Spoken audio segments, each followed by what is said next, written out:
Наша задача – верой и правдой служить своему государству.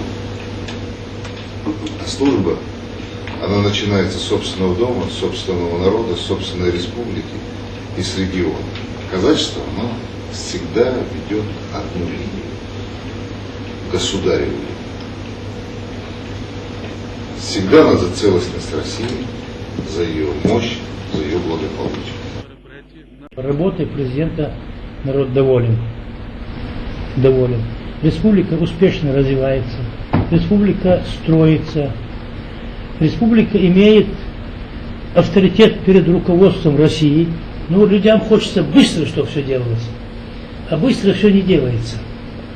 Для этого нужно время. В конце встречи казаки предложили президенту Ингушетии вступить в казачье общество, на что наш глава Ингушетии ответил: с удовольствием.